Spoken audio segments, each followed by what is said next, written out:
നമസ്കാരം, കൗണ്ട് ഡൗണിലേക്ക് സ്വാഗതം.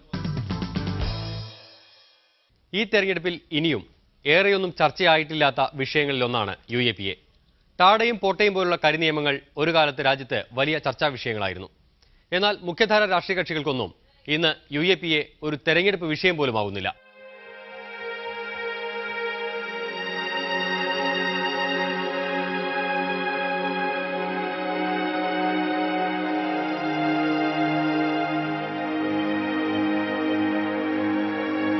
ജയ്പൂർ ഇൻഫോസിസിൽ എഞ്ചിനീയറായിരുന്ന റാഷിദ് ഹുസൈനെ പോലീസ് കള്ളക്കേസിൽ കുടുക്കി. സ്ഥാപനം റാഷിദിനു നേർക്ക് വാതിൽ കൊട്ടിയടച്ചു. നീതിപീഠം വെറുതെ വിട്ടിട്ടും നീതിക്ക് വേണ്ടി റാഷിദ് ഇന്നും കാത്തിരിക്കുകയാണ്.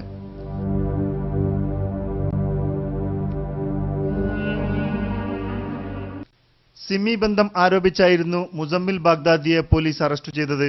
गवर्नमेंट ने जो है न ऐलानात करते हुए, न सर्कुलर भेजते हुए, न नोटिस भेजते हुए फौरन यानी अदन 3 घंटे के अंदर जो है हम लोग को अरेस्ट किया. ഡെക്കൻ ഹെറാൾഡിൽ പത്രപ്രവർത്തകനായിരുന്ന മുത്തീഉർ റഹ്മാനെ നഗരത്തിൽ ബോംബ് സ്ഫോടനങ്ങൾ ആസൂത്രണം ചെയ്യാൻ ശ്രമിച്ചു എന്ന ആരോപണം ഉന്നയിച്ചാണ് പോലീസ് കസ്റ്റഡിയിലെടുത്തത്. ഇദ്ദേഹത്തിനെതിരെ കുറ്റം നിലനിൽക്കുന്നില്ലെന്ന് കണ്ട് കോടതികൾ വെറുതെ വിട്ടതിന് ശേഷവും മുത്തീഉർ റഹ്മാൻ ഇന്നും ജോലിക്ക് വേണ്ടി അലയുന്നു. One ACP from Andhra Pradesh ATS, he took out a topi which was there on the computer table, and he said, "Pehno, pehno, tumhare isme hai na, tumhare Quran mein hai na, tumhare Islam mein hai na." So he was actually trying to give the impression that, see, these fellows whom we are arresting, these are religious Muslims offering five times. Mecca Masjid സ്ഫോടനവുമായി ബന്ധപ്പെട്ടാണ് Shoaib ജാഗിർദാറിനെ police പിടികൂടിയത്. ജാഗിർദാറിനെ ഏറ്റുമുട്ടലിൽ കൊലപ്പെടുത്താനായി police ശ്രമിക്കുക പോലും ചെയ്തു. ഭാഗ്യം കൊണ്ടായിരുന്നു ഇയാൾ രക്ഷപ്പെട്ടത്. കേസിലെ യഥാർത്ഥ പ്രതികൾ പിടിയിലായതിനു ശേഷവും ഇന്നും ജാഗിർദാർ നീതിക്ക് വേണ്ടി അലയുന്നു. In Makkah Masjid, and the matter was created to me that I was preparing a passport. But behind that, he is arrested for the Makkah Masjid bomb blast. 100-07 is for Makkah Masjid, 100-07 is for the passport case.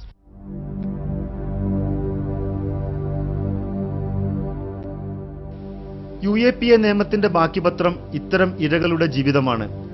എല്ലാവരും ഒരേ ശ്വാസത്തിൽ പറയുന്നു, പിടിയിലകപ്പെട്ടതിനു ശേഷം നിയമം ഉപയോഗിച്ച് തങ്ങളെ സർക്കാർ ഭീകരരാക്കുകയാണ് ചെയ്തതെന്ന്.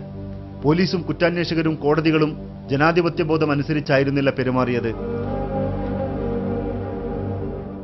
US-ലുണ്ടായിരുന്ന 500ഓളം domestic കേസുകൾ പഠിച്ച ട്രെവോർ ആരോൺസൺ എന്ന് പറയുന്ന ഒരു ഓഥർ, അദ്ദേഹത്തിൻ്റെ ടെറർ ഫാക്ടറി എന്ന് പറയുന്ന ഒരു പുസ്തകത്തിൽ അദ്ദേഹം 500 കേസുകൾ മുഴുവൻ പഠിച്ച് അതിനെ ഒന്ന് വിശകലനം ചെയ്ത് 3 മോഡ്യൂളുകളായിട്ട് തിരിക്കുന്നുണ്ട്.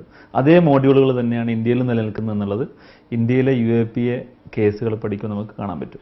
I see people who have been behind the bars for last 8 years, 9 years, 10 years, more than that.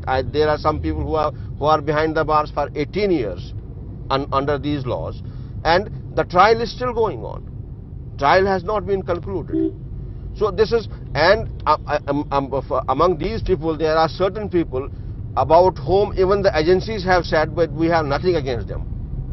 They are innocent. ഭീകരതയുമായി ബന്ധപ്പെട്ട കേസുകളുടെ അന്വേഷണവും വിചാരണയും എല്ലായ്പ്പോഴും ഒരേ പ്രകാരത്തിലായിരുന്നു. The whole system is corrupt.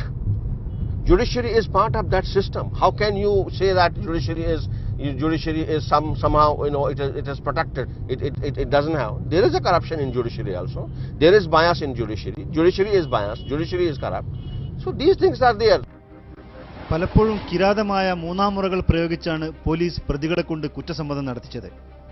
തെളിവുകൾ കണ്ടെത്തുന്നതും തൊണ്ടികൾ ഹാജരാക്കുന്നതും പ്രതികളെ അറസ്റ്റ് ചെയ്യുന്നതുമെല്ലാം എല്ലായിടത്തും ഒരേ രീതിയിലായിരുന്നു. അവരുണ്ടാക്കിയിട്ടുള്ള മൊത്തം സ്റ്റോറി ലൈനിൻ്റെ പല ഭാഗങ്ങളിൽ യോജിപ്പിക്കാൻ പറ്റുന്ന വിധത്തിലുള്ള ക്യാരക്ടറിനെ പിടിക്കുകയും എന്നിട്ട് അവരെ നിരന്തരം ടോർച്ചർ ചെയ്തതിന് ശേഷം അവരെ കുറ്റം സമ്മതിപ്പിക്കുകയും ചെയ്യുന്ന കൺഫെഷണൽ സ്റ്റേറ്റ്മെൻറ്റ് എക്സ്ട്രാക്ട് ചെയ്യുന്ന സമ്പ്രദായമാണ് ഒന്നാമത്തേത്.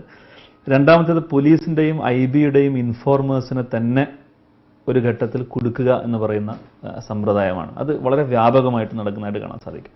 മൂന്നാമത് വളരെ കുറഞ്ഞതായിട്ട് നമുക്ക് കാണാൻ പറ്റുന്ന, വളരെ ചുരുങ്ങിയ ചില കേസുകൾ കാണാൻ പറ്റുന്നത്, പിന്നെ ഗവൺമെൻറ് തന്നെ IB ഉൾപ്പെടെയുള്ള ഇൻസ്റ്റിറ്റ്യൂഷൻസ് തന്നെ നേർക്ക് നേരെ ടെററിസ്റ്റുകളെയും ടെറർ ഓർഗനൈസേഷൻസിനെയും കോൺസ്പിറേറ്റോറിയൽ ഗ്രൂപ്പിനെയും ഉണ്ടാക്കുന്നതായിട്ട് കാണാൻ സാധിക്കും. അങ്ങനെയുള്ളൊരു കേസുകളിൽ ഒന്നാണ് പിന്നെ കേരളത്തിലുള്ള Lashkar A Taiba recruitment case എന്ന് പറയുന്ന തടിയൻ്റെവിടെ നസീർ ഉൾപ്പെടെയുള്ള ആളുകളുടെ പേര് പരാമർശിക്കപ്പെട്ട പിന്നെ ഉൾപ്പെടുത്തിയിട്ടുള്ള കേസ് നമുക്ക് കാണാൻ സാധിക്കും.